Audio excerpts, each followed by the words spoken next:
Bonjour à tous. Merci d'être présents pour ce nouveau webinaire. J'accueille aujourd'hui François Bans, qui est directeur digital de Cas par Cas. Merci de ta présence, François. Bonjour. Voilà, et il est 11 heures, donc je vous propose de commencer dès maintenant ce webinaire. Je vais laisser la parole très rapidement à François qui va nous expliquer tout le parcours, la réflexion au sein de l'entreprise. Et avant de lui laisser la parole, de nous présenter. Donc, Cusplace, on est une solution tout en un de gestion, de collecte d'avis clients et plus généralement de l'e-réputation, de maîtriser la voix du client sur tous les canaux et derrière ça, on parle d'expérience client, le fait de pouvoir comprendre ce qui est dit et d'améliorer, donner des pistes d'amélioration pour la marque, ses produits, ses magasins et ses services. On est une entreprise française, indépendante et autofinancée. On est certifié par l'AFNOR. Il y a une norme dédiée aux avis clients pour maîtriser et comprendre le processus de diffusion des avis.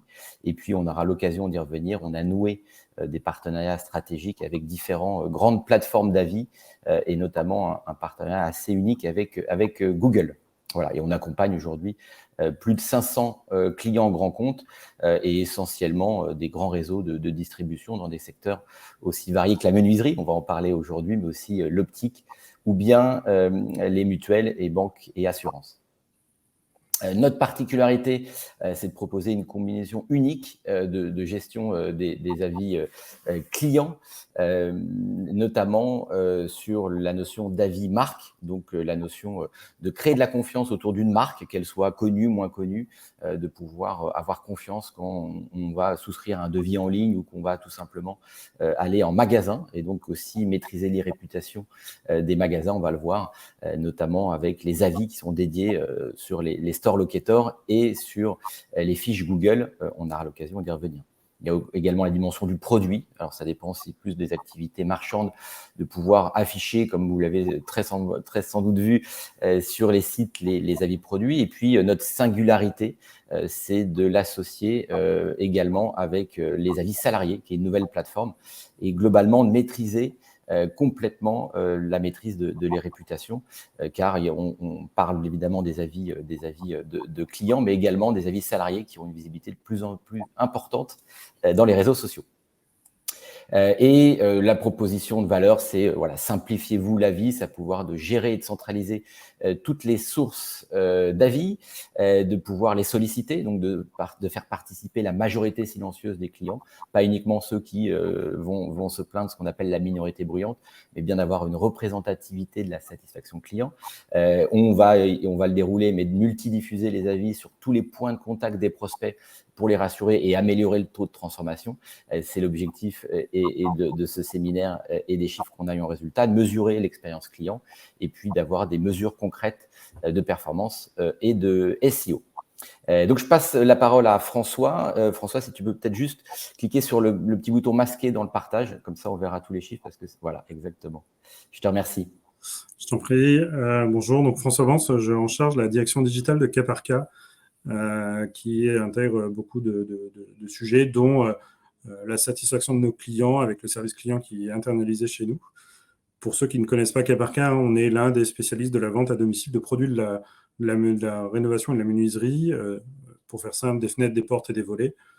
On est environ 1000 salariés, on pose à peu près plus de 100 000 menuiseries par an et on a un chiffre d'affaires qui est en constante augmentation et qui, au dernier résultat, était à plus de 150 millions. On a un réseau complètement intégré et je ne sais pas si vous avez déjà eu l'occasion de faire des projets de rénovation pour votre maison si vous êtes propriétaire. Mais on fait partie d'un secteur qui est quand même aussi anxiogène pour nos clients. Quand vous rénovez vos fenêtres, à un moment donné, vous avez un trou dans votre maison et votre maison est souvent le principal achat que peut faire un couple. Et c'est un investissement et faire des trous dans sa maison, ça peut être compliqué. Et confier ces travaux-là à quelqu'un, c'est encore plus compliqué puisqu'il ne faut pas se tromper. Donc, c'est souvent des sujets qu'on entend quand vous discutez certainement le dimanche avec vos amis. J'ai peur que les travaux soient mal réalisés. On connaît tous des personnes qui ont eu des problèmes. C'est cher de faire des travaux. j'ai peur de me faire avoir. Donc, on est dans ce secteur qui est très anxiogène. Et au-delà d'avoir de très bons produits et d'avoir des hommes qui sont capables de bien les installer, toute notre approche, c'est d'essayer de séréniser ce secteur qui est un peu anxiogène et de rassurer nos clients pour leur permettre de prendre la bonne décision. C'est pour ça que si vous faites appel à Caparca, on viendra vous présenter ce que nous on appelle nos forces, en tout cas nos différenciations par rapport à ce secteur qui est très porté par l'artisan en fait. Nous on a un prix tout compris où toute la prestation est inclue dans le prix, c'est-à-dire que même nos promotions, comme vous pouvez voir sur le site, sont sur l'intégralité du panier et pas simplement que sur les produits. On a des experts, et j'en reviendrai après, puisqu'on est un réseau complètement intégré, on a des experts pour chaque étape du parcours client. Une particularité aussi, c'est qu'on a notre propre service client, du coup, qui est ouvert du lundi au dimanche et qui est non seulement en capacité de vous accompagner dans les premières démarches de votre projet cas par cas, mais aussi, puisqu'on a des garanties qui vont jusqu'à 30 ans, qui sont capables de vous accompagner en première intention pour essayer de résoudre votre incident ou votre premier SAV que vous pourriez avoir avec nous, avec potentiellement même la capacité à vous accompagner à travers votre smartphone pour vous aider à débloquer une situation qui serait débloquable à distance avec l'aide de nos experts. Les experts, je vous en ai parlé, en fait, on a un parcours où on a fait le choix justement d'avoir ce que nous on appelle des experts. Donc vous êtes mis en relation avec notre centre de relations clients. Donc on a des experts de la relation client qui viennent qualifier votre projet et qui vont vous positionner un rendez-vous avec l'un de nos techniciens conseils qui, lui, va prendre le temps, 1h30 à 2 heures, pour bien comprendre quels sont vos enjeux, quel est votre environnement aussi, c'est important quand on fait un projet de menuiserie, et qui va étudier avec vous la première proposition commerciale qu'on pourra vous faire. Une fois que vous aurez validé cette proposition commerciale, on a un maîtreur qui viendra non seulement affiner les mesures, mais aussi préparer le chantier. Chantier qui sera après installé par nos poseurs et comme je vous l'ai dit, comme on a une garantie qui va jusqu'en 30 ans, on a notre propre force de technicien SAV. Donc vous avez compris, hein, la satisfaction de nos clients, et ça fait un peu tarte à la crème de dire ça, parce que j'imagine que pour vous aussi, et entre autres lors de ce webinaire, était quelque chose pour nous d'extrêmement important et crucial pour notre activité.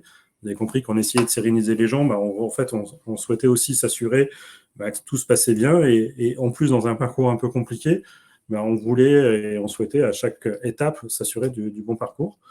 Et on faisait ça avec des méthodes un peu traditionnelles, qui étaient potentiellement du mail, mais surtout du téléphone, pour s'assurer que chacun de nos clients était satisfait de la prestation. Et on était un peu à l'ancienne sur le sujet. Et c'est pour ça qu'on a souhaité aussi revoir notre méthodologie, sachant qu'en plus, on avait la difficulté, c'est que nos chiffres étaient bons, mais ce qu'on pouvait trouver sur les réseaux sociaux, sur les blogs ou sur les plateformes d'avis n'était pas en corrélation avec ce que nous, on avait comme indicateur en interne. Les indicateurs internes étaient très bons, et ce qu'on pouvait voir sur le monde Internet, sur ces différents sujets, c'était plus compliqué. On est dans un métier où il peut y avoir, on est sur du sur-mesure, et on est dans le bâtiment, il peut y avoir des indélicatesses ou des difficultés à mettre en œuvre des menuiseries. C'est pas pour ça qu'on ne vient jamais d'ailleurs résoudre la situation, mais parfois comme on a des clients qui perdent le lien avec l'enseigne parce que on a un de nos commerciaux qui s'est rendu absent versus son client dès qu'il a vu une difficulté, etc. Donc le client a perdu le lien avec l'enseigne. Il allait sur ces plateformes-là pour exprimer ses difficultés. Donc on avait des indicateurs en interne qui étaient plutôt très bons, et nos plateformes Internet n'étaient pas en relation avec ça, et on avait plutôt l'impression que cas par cas pouvait être une enseigne qui ne respectait pas ses clients ou qui faisait des mauvais chantiers. C'est pour ça qu'on a été chercher Custplace après avoir échangé avec d'autres plateformes. Et un des sujets qui nous intéressait en plus que d'aller récolter de l'avis, c'est d'essayer de ne pas sursolliciter l'avis de nos clients. Je ne sais pas si Nicolas, tu veux nous parler un peu plus de la multidiffusion de Custplace. Oui, tout à fait. L'enjeu, on parle souvent, les grands réseaux parlent souvent des avis de Google. Donc, les avis associés, vous savez, aux fiches Google My Business, qu'on appelle maintenant Google Business Profile. Mais c'est qu'une partie, en fait, de l'élément. Il est clé parce qu'il joue sous le référencement local et qu'on est sur son mobile, on voit évidemment beaucoup que ça. Mais il y a également la partie résultat naturel des moteurs de recherche. Et ce que disait François, c'est justement sur les réseaux sociaux, mais sur les forums, il y a beaucoup de bruit qui se fait, plutôt ce que je disais en introduction de la minorité bruyante. Et l'enjeu, ça va être d'une seule sollicitation, certes de maîtriser cette plateforme Google, mais de contrôler l'ensemble des éléments, on va le voir par la suite, et également le site de la marque. On a vite fait d'oublier dans les avis qu'à un moment donné dans le parcours, on va s'informer à l'extérieur, puis on va aller sur le site et on va avoir un parcours de souscription, on y viendra par la suite. Donc l'enjeu, ça va être avec un seul envoi à des bons moments, donc François reviendra peut-être dessus sur l'intégration avec Salesforce, mais c'est de pouvoir le diffuser au niveau national, c'est-à-dire que cet avis soit en tête des moteurs de recherche sur Custplace en l'occurrence, vu qu'on est une plateforme d'évaluation également, et donc on a une forte autorité dans Google, mais surtout sur le site de cas par cas, avec des endroits clés qui permettent de créer la réassurance. Au niveau local, donc on a noué 2 partenariats, un avec Page Jaune qui nous permet d'envoyer la nuit cet avis qui a été sollicité, et puis je le disais en introduction, un partenariat stratégique avec Google qui nous permet de dupliquer l'avis sur la note principale des fiches de Google, ce qui est assez rare en Europe. On n'est que quelques acteurs à avoir noué ce partenariat. Il y a l'élément, je le disais en introduction, de saut de confiance. Donc, les avis Custplace sont certifiés avec ce logo NF qui est très visible et reconnaissable de tous, qui crée de la réassurance. D'être en tête aussi des moteurs de recherche, je le disais, pour maîtriser pas qu'une plainte soit sur un forum type 60 millions de consommateurs, mais plutôt sur Custplace. On est tiers de confiance. L'idée n'est pas de le supprimer, mais peut-être de le mettre en privé. L'avis est pris en compte, la note est prise en compte, mais un verbatim peut-être qui correspond pas à une charte va pouvoir être modéré. Et puis on détecte les ambassadeurs, on sait extraire les meilleurs verbatims, ceux qui sont le plus dithyrambiques, et pouvoir éventuellement après les recontacter, avoir un programme d'ambassadeurs. Ça peut être un sujet qu'on aura par la suite avec cas par cas. Voilà.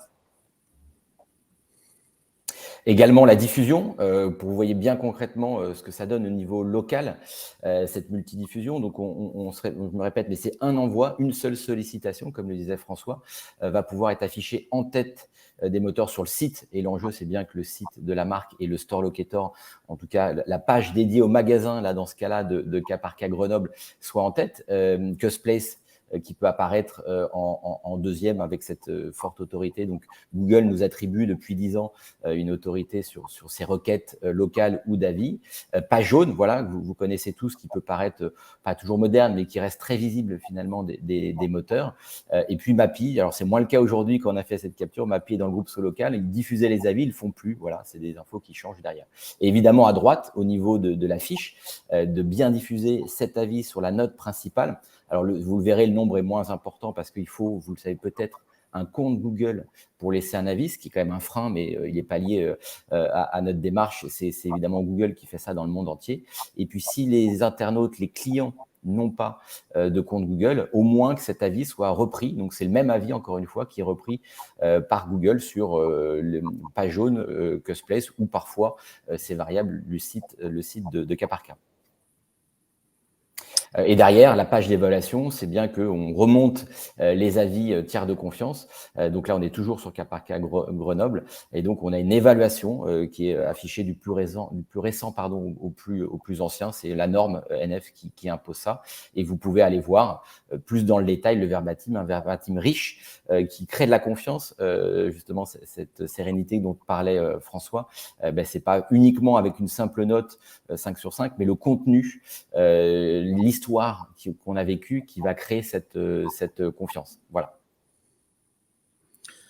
Et du coup, nous, on reprend aussi ces verbatims sur notre site internet, typiquement dans le parcours, hein, c'est important. Hein, pour la première démarche, lorsque l'internaute ou notre client fait une recherche d'un partenaire pour faire son projet de menuiserie, il vient sur notre site internet et au-delà de comprendre un peu quelle est notre offre produit, quelle est notre offre service, il fait très vite attention aussi à ce qu'on dit de la marque et il n'a pas besoin d'être sur internet pour le voir, il peut aussi le voir sur le site. Et on va reprendre les widgets que nous met Custplace justement à notre disposition et qu'on a pu facilement intégrer sur notre site internet pour mettre en avant les avis de nos clients et donc rassurer cet internaute qui se poserait des questions de savoir est-ce que Caparca est le bon partenaire? Il ne le sait peut-être pas encore à ce moment-là, mais en tout cas, il rentre dans cette shortlist. Il va peut-être étudier deux, trois sociétés.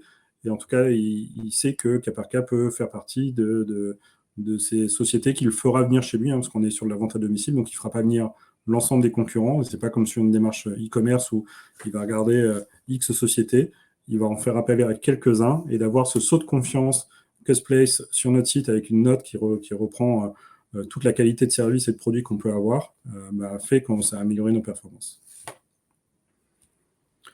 On l'a mis aussi dans notre footer, comme ça il est accessible à tout moment. Et mais vous voyez, en plus on voit en direct la note. Donc c'est pour nous tout de suite un gage de confiance. On le met maintenant en avant, même sur nos supports commerciaux. C'est notre tiers de confiance qui nous assure qu'on a une satisfaction client qui est éprouvée à chaque instant.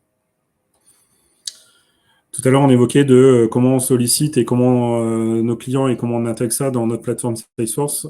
Toute l'entreprise aujourd'hui, nous, et chez Salesforce, et nos commerciaux se doivent d'aller le jour de la pause visiter la qualité de la pause et faire le point avec notre client. Et c'est à ce moment-là où on a intégré directement le questionnaire de satisfaction au sein de son application métier avec un QR code que le client peut scanner pour répondre à l'enquête de satisfaction. Donc, ça a été simple de mise en œuvre, c'est plutôt bien intégré, c'est plutôt propre.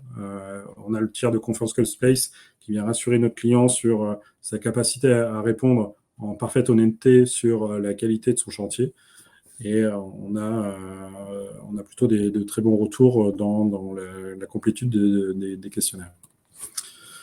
On anime du coup aussi notre réseau de commerciaux pour s'assurer que ces questionnaires sont bien remplis. Et vous avez compris que comme c'est rempli à la visite de pose, ça nous permet de nous assurer aussi que nos commerciaux sont bien à la visite de pose et s'assurent bien de la qualité de l'installation et de la satisfaction de nos clients. Donc on se sert de cet indicateur aussi pour s'assurer de la promesse que l'on fait à nos clients. Donc, vous avez l'ensemble de nos directions des ventes qui sont régionalisées chez nous et on suit des indicateurs à la semaine sur Custplace, ça vous avez bien compris, mais aussi du coup sur Google et Pages jaunes, ce qui leur permet de montrer que tout le travail qu'ils peuvent faire à travers l'explication de ce que c'est que Custplace auprès de nos clients et l'intérêt de répondre à nos clients permet justement de diffuser aussi cet avis facilement sur Google et sur Pages jaunes. Ils y retrouveront forcément leur intérêt par la suite. Un indicateur qu'on suivait et qu'on commence à arrêter, qui est Facebook. C'est justement quelque chose qu'ils aimaient bien suivre il y a encore quelques années. Et maintenant, ils ont complètement abandonné l'idée de suivre les avis sur Facebook. Et de manière générale, d'ailleurs, Facebook continue quand même ses avis, mais on voit la tendance à abandonner ses avis. Et en tout cas, notre clientèle, nous, on ne la voit pas vraiment sur Facebook. Donc, bien sûr, on les challenge un petit peu. C'est une force commerciale. Donc, comme à chacun, et encore plus vrai sur cette force commerciale, on aime être parmi les meilleurs. Donc, on a pu avoir l'aléa de dire j'ai eu 5 avis avec une très bonne note. Du coup, je reste sur cette très bonne note et je ne vais pas chercher plus d'avis. Du coup, on a imaginé un autre indicateur qu'on a appelé, nous, un indice d'irréputation, où on est venu croiser le nombre d'avis, la note d'avis et un indice de pondération. Vous avez ici la grille qui vous permet de pondérer ou pas le nombre d'avis. Et en fait, on considérait qu'en dessous de 100 avis, par exemple, l'avis était moins important que si le magasin avait plus d'avis. Et en plus, si l'avis était pas très bon, ça venait encore plus impacter cette note d'irréputation. Avec l'idée du coup de dire il faut que tu aies beaucoup d'avis et il faut que tu aies beaucoup d'avis avec une bonne note. Parce que sinon, challenger un magasin qui a beaucoup d'avis, qui a peut-être une note de 4, avec un magasin qui a 4 avis, mais avec une note de 4,2, ce n'était pas normal de considérer que le magasin avec une note de 4,2 était meilleur que celui qui avait une note de 4 avec une centaine d'avis. Donc, c'est un indicateur qu'on a mis en place. Et en le partageant à un moment donné avec Custplace, en fait, il s'avère que Custplace travaillait aussi sur ce genre d'indicateur. Alors, nous, c'était une approche très artisanale. Custplace a eu une approche beaucoup plus scientifique. Oui, effectivement, on a écouté François et on a vu en parallèle de notre projet de pouvoir comparer effectivement les magasins entre eux d'un réseau. Donc, c'est des données qu'on propose et qu'on restitue au niveau du siège. Et on s'est aussi inspiré pour faire un benchmark des concurrents. C'est d'aller comprendre en fait et d'aller agréger toute cette masse de données, notamment les avis Google et les verbatims, et de pouvoir finalement classer un réseau, une enseigne au niveau national, donc de la comparer au niveau national, au niveau régional. Qu'est-ce qui, dans quelle région, quelle est l'enseigne de menuiserie qui est évidemment la plus performante. Et puis de donner un classement, François le disait, il n'y a pas uniquement cette notion de note. Si je caricature, on a 2 avis, il y a 5 sur 5.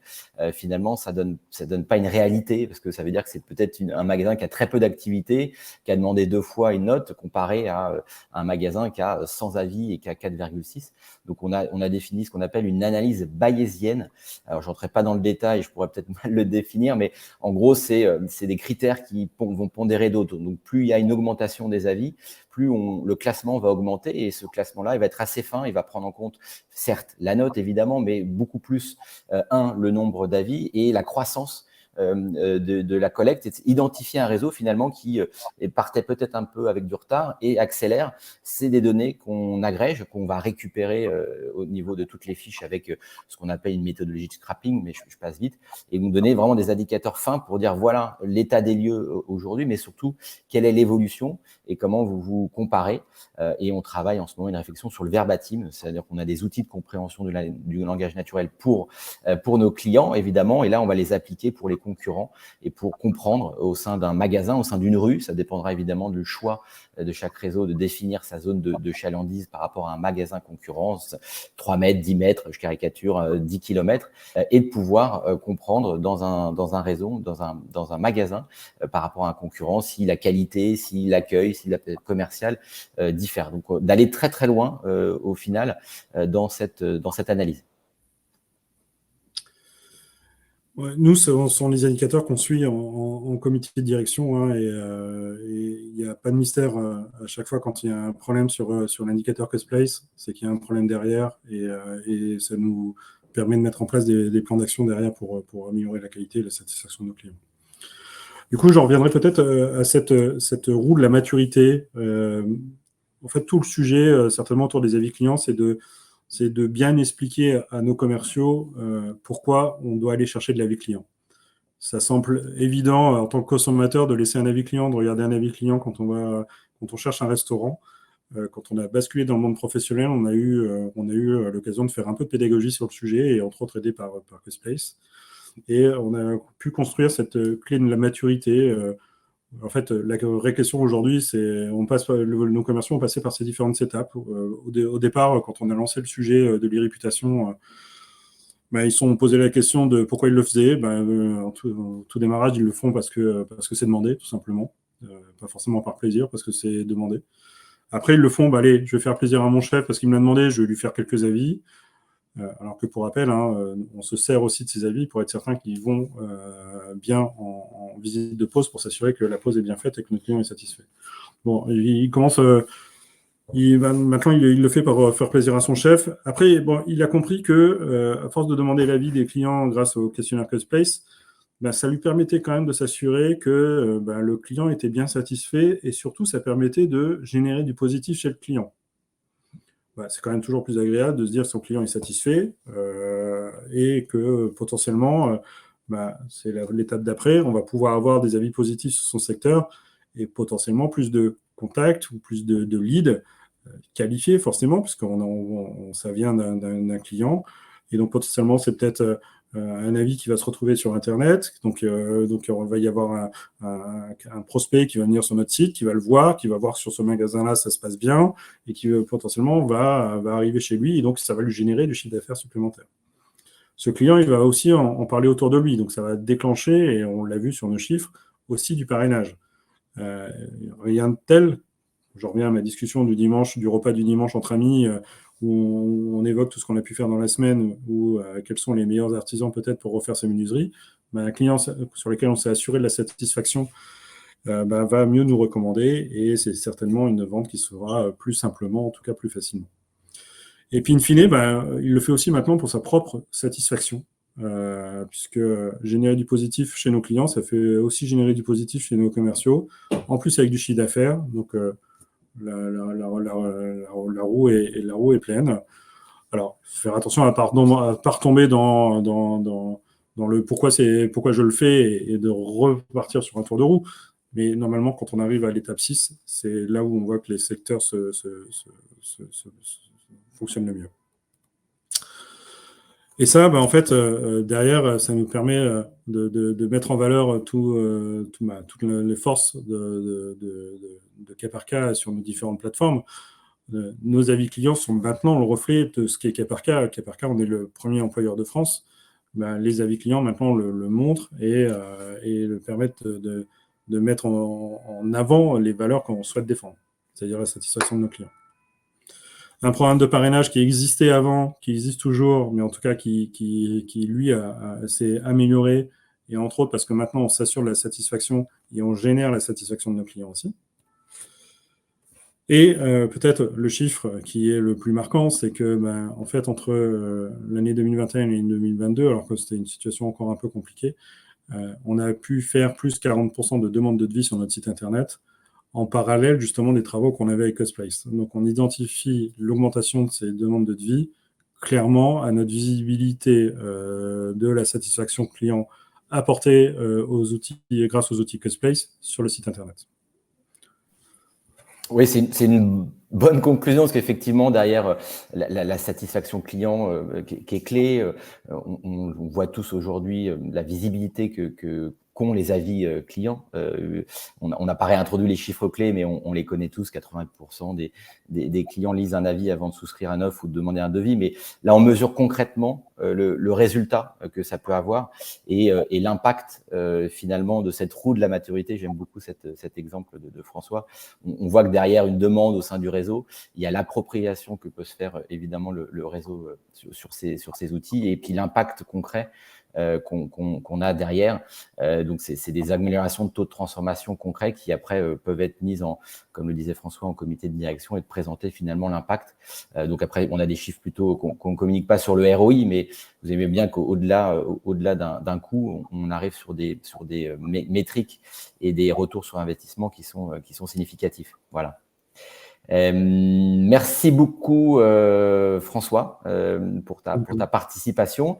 On est parfaitement dans les délais sur la présentation. Il nous reste 2-3 minutes pour répondre à vos questions, peut-être plus à François. Je vois que Bénédicte vous demandez les avis négatifs sont mis en privé. Alors on a une charte. Donc, pas forcément, c'est nous qui avons le fin mot, entre guillemets. La marque nous demande éventuellement de modérer un avis. On a des modérateurs qui sont dédiés et qui vont, selon la charte, le supprimer complètement si ça n'a rien à voir, si c'est, je sais pas, complètement hors propos. Et évidemment, si c'est un client, on a cette capacité à le mettre en privé, c'est-à-dire qu'on va pas le masquer, en tout cas, on va pas le supprimer complètement. La note sera prise en compte dans la note générale de cas par cas. Par contre, il sera plus dans la page d'évaluation, il sera plus référencé dans les moteurs de recherche, et puis surtout dans les widgets que François vous a montré sur la page de cas par cas. On montre encore une fois une note tiers de confiance qui est celle de l'ensemble des clients. Par contre, on va afficher un verbatim qui est riche, qui est globalement positif pour que ça génère ce chiffre que vous avez devant les yeux de 40%. Donc, être transparent, être tiers de confiance, et néanmoins avoir en tête que ces outils doivent apporter évidemment une efficacité et des performances concrètes. Donc, on a cette option qui n'existe pas sur Google ou ailleurs de ne pas supprimer, mais de le rendre privé, tout à fait. Autant de contenu dans les verbatims, peut-être François, je ne sais pas si tu as sur une deuxième question de Bénédicte, une réponse en termes de contenu, de richesse, parce que c'est un achat impliquant, je dirais. Donc plus l'achat est impliquant, plus je pense qu'on a envie d'exprimer sa satisfaction et l'expérience qu'on a vécue.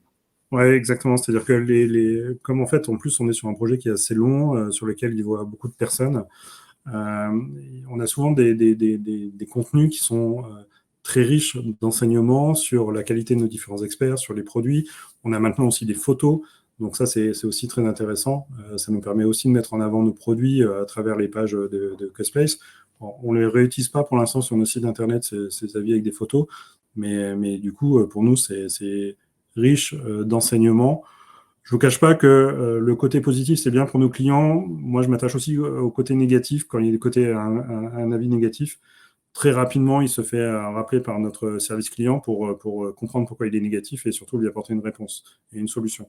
Parce que ce n'est pas normal aujourd'hui qu'on ait un client négatif. Dans notre démarche, tous nos clients doivent être satisfaits. Donc, non, on se sert de tout ce contenu et tant mieux s'il est très riche. En tout cas, tous nos avis nous sont relus aussi par quelqu'un de chez nous, qu'il soit positif ou négatif. Parfait. Merci encore François pour ta participation et en toute transparence donner tous ces éléments. On reste bien sûr à votre disposition. Thibaut qui répondait à vos questions sera ravi d'échanger avec vous, de prendre un rendez-vous. Et on va faire un résumé de ce webinaire avec la vidéo et puis l'essentiel, les points clés de ce contenu. Et vous avez encore une fois le cas client qui est assez détaillé avec beaucoup de chiffres et beaucoup de résultats et d'historique sur tout le parcours et le projet qu'on a mis en place. Merci beaucoup et très bonne journée. Bonne journée. Merci. Au revoir.